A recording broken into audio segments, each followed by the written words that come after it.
Hello, everyone. Thank you for joining us. I'm Steve, And I'm Scott. and we are in the backyard in Back in Apple the Valley. backyard, yep. Reunited, and it feels so good. And still the Science and Technology channel, and we're dealing with a dog pound next door. Yeah, so we got new neighbors. Yeah. There's They got a dogs. couple dogs, so it's all good. They don't like Scott. They don't. Yeah, they were fine until I walked up the pathway, and now they're just, But it's okay. Really good story this afternoon. This is a good story.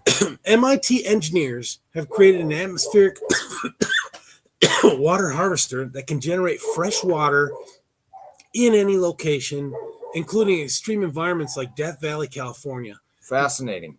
I was looking for these that would pull moisture out of the air, and the people that I talked to said, hey, unless you're on the coast or near a river or a lake, it's not going to be efficient. Well, I would say that Death Valley, if you're going to test this, Death Valley would be the place to do it, right? Because that's probably one of the driest areas, at least in the United States. Gobi Desert or something. Yeah, it's pretty dry there. Today, 2.2 billion people around the world, that's probably 1/3 of us. This is crazy. Do not have access to safe drinking water. In the United States, over 46 million people face water insecurity. That's even more crazy to me. It is. Living without running water or relying on supplies that are unsafe to drink. As demand for clean water grows, traditional sources like rivers, lakes, and reservoirs are being pushed to their limits. The details of the new water harvesting design appeared on June 11, 2025 in the journal Nature Water. Would you like to know more?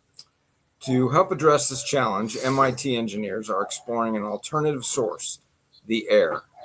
Earth's atmosphere holds trillions of gallons of water in the form of vapor. If this vapor can be captured and condensed efficiently, it could provide clean drinking water in areas where traditional supplies are unavailable, like Death Valley. Yeah, nice. Yeah. Working toward that goal, the MIT team has developed and tested a new atmospheric water harvester that successfully captures vapor and produces safe drinking water across a range of humidity levels, including extremely dry desert air. The device is a black vertical panel about the size of a window. So I'm thinking almost like a solar panel, right? Almost. Similar to that. It's made of a water-absorbing hydrogel and enclosed in a glass chamber coated with a cooling material. The hydrogel, which looks like black bubble wrap, features small dome-like shapes that swell as they absorb water vapor. When the vapor evaporates, the domes shrink in an origami-like motion. I didn't know I know what origami is, but I don't know. I can't really picture that. But anyway, the vapor condenses on the glass surface and flows through a tube as clean, drinkable water. Yeah, so like whoop goes out, comes in when it evaporates. Yeah, like a sponge. Almost. Not that fast. Yeah. It takes time. Yeah. Unlike other systems that rely on batteries, solar panels, or electricity, this device operates entirely on its own. The team tested it for more than a week in Death Valley, California, the driest area in North America. Even under low humidity conditions, it produced up to 160 milliliters of drinking water per day, roughly 2/3 of a cup. Now, you might think 2/3, that's nothing, but put 10 of these or 100 of these in parallel or in series. Now you've got gallons and gallons. Right. So you look at the size of a water treatment plant. They're huge, right? They're big. They're on acreage. So you could do the same thing with this and capture, as long as there's vapor, right? That's the thing. If you saturate these things together, it's going to start running out of vapor. You know what I mean? So you got to spread them out, I guess. Okay. So like a solar farm where they got huge areas and So the team estimates that multiple vertical panels set up in a small array could passively supply a household with drinking water, even in an arid desert environments. What's more, the system's water production should increase with humidity, supplying drinking water in temperate and tropical climates. So what if you did this? What if you produced this water? I was going to say you could produce it in an area that is highly humid and then ship it. Yeah. Or that'll work. Or pipe it. As long as the problem stored we in have now, tanks. Yep. The problem we have now is that the water, we're running out of natural resources for water, right? We're just in desert areas like we live. aquifers are running low. Yeah, we're pumping water out of the ground, and we don't really have any places to store it, which we've had a problem with that in California for a long time. But if you could do this in an area, coastal areas or mountainous areas where it's extremely wet, and then pipe it or ship it in tanks or whatever. Yeah, it's like the storage tank. It fills up. A truck comes in, picks up just like a garbage dumpster, picks it up, puts it on, and rolls out, and then put a new one on there. Yeah, same way they haul milk, right? Yeah, same way they haul milk. So anyway.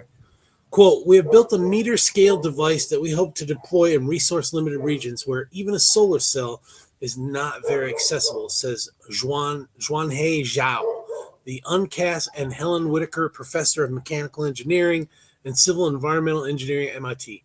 Quote, he continues to quote, it's a test of feasibility in scaling up this water harvesting technology.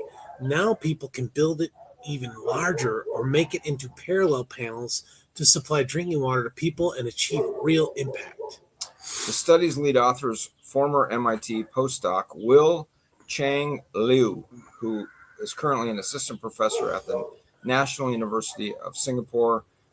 MIT co-authors included Zhang Yun Yan, Shukong Lai, and Bolai Deng, all with collaborators from multiple other institutions. Hydrogels are soft, porous materials that are made mainly from water and are a microscopic network of interconnecting polymer fibers. Zhao's group at MIT has primarily explored the use of hydrogels in biomedical applications, including adhesive coatings for medical implants, soft and flexible electrodes, and non-invasive imaging stickers. Researchers are exploring a number of ways to harvest water vapor for drinking water. Among the most efficient so far are devices made from metal organic frameworks, or MOFs, ultra-porous materials that have also been shown to capture water from dry desert air. But the MOFs do not swell or stretch when absorbing water and are limited in vapor carrying capacity. Okay. The group's new hydrogel-based water harvester addresses another key problem in similar designs. Other groups have designed water harvesters out of micro or nanoporous hydrogels, but the water produced from these designs can be salty, requiring additional filtering. Salt is a naturally absorbent material, and researchers embed salts, typically lithium chloride, in hydrogel to increase the material's water absorption. The drawback, however, is that this salt can leak out with the water when it is eventually collected. The team's new design significantly limits salt leakage. Within the hydrogel itself, they included an extra ingredient, glycerol, a liquid compound that naturally stabilizes salt, keeping it within the gel letting it crystallize and leak out with water. The hydrogel itself has a microstructure that lacks nanoscale pores, which further prevents salt from escaping the material. The salt levels in the water they collected were below the standard threshold for safe drinking water, and significantly below the levels produced by many other hydrogel-based designs. In addition to tuning the hydrogel's composition, the researchers made improvements to its form. Rather than keeping the gel as a flat sheet, they molded it into a pattern of small domes resembling bubble wrap that act to increase the gel's surface area along with the amount of water vapor it can absorb. That's smart. Yeah. The researchers fabricated a half square meter of hydrogel and encased the material in a window-like glass chamber. They coated the exterior of the chamber with a special polymer film, which helps to cool the glass and simulates any water vapor in the hydrogel to evaporate and condense onto the glass. They installed a simple tubing system to collect the water as it flows down the glass. This is kind of like when you are boiling something, the steam, goes through the thing, condenses down. Now you got pure water. That's what I remember from chemistry. Right. Sounds like it.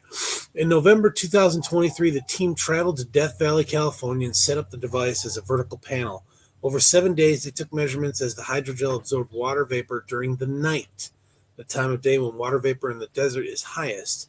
In the daytime, with help from the sun, the harvested water evaporated out from the hydrogel and condensed into the glass.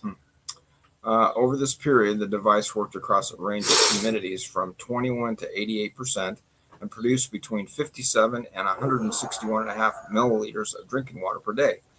Even in the driest conditions, the device harvested more water than other passive and some actively powered designs. Quote, this How is much just is a milliliter? a milliliter is Pretty small. pretty small. Okay. There's 100 milliliters in a liter. Okay. Or 1,000. Okay, quote, this is just a proof of concept design, and there are a lot of things we can optimize, Liu says. For instance, we could have a multi-panel design, and we're working on a next gen of the material to further improve its intrinsic properties. Oh, big word there, intrinsic. We imagine, this is a quote, we imagine that you could one day deploy an array of these panels, and the footprint is very small because they are all vertical, says Zhao, who has plans to further test the panels in many resource-limited regions. Quote, then you could have many panels together collecting water all the time at the household scale. Yeah, so enough that'd be for perfect out here.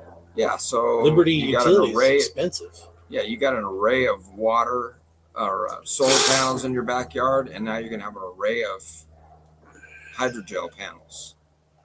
Yeah, for just water. put them up, hang them up from your, Put them on your roof. well, hang them down from the roof, I guess, or standing up on the roof too. Yeah. Interesting. Then you got wind. You got to think about wind shear.